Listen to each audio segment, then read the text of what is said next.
Le cauchemar se poursuit pour Marine Verhoeven. La voici convoquée à la gendarmerie de Narbonne.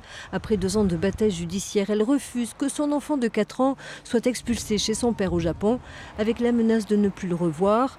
Pour le comité de soutien, c'est un imbroglio judiciaire. Un point de la procédure.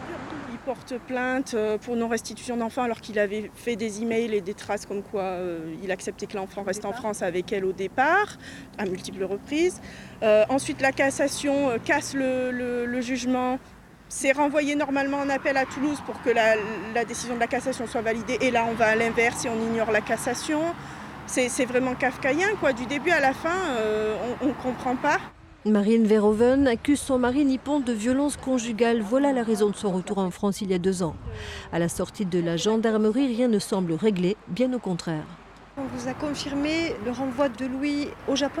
Que le père avait le droit de venir le chercher et il voulait savoir si je m'opposais et que je pouvais m'exposer à des sanctions pénales.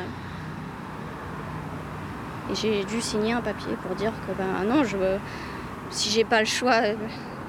Si j'ai pas le choix, c'est au père à venir le chercher et je veux pas qu'il y ait les gendarmes parce que le petit va être traumatisé.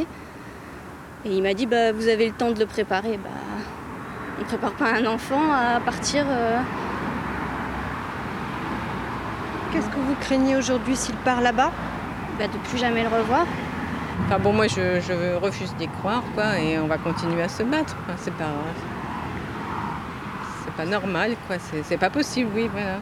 Aujourd'hui, tout un village soutient Marine et son fils Louis avec l'espoir qu'il fasse sa rentrée scolaire dans son école maternelle de Salle d'Aude.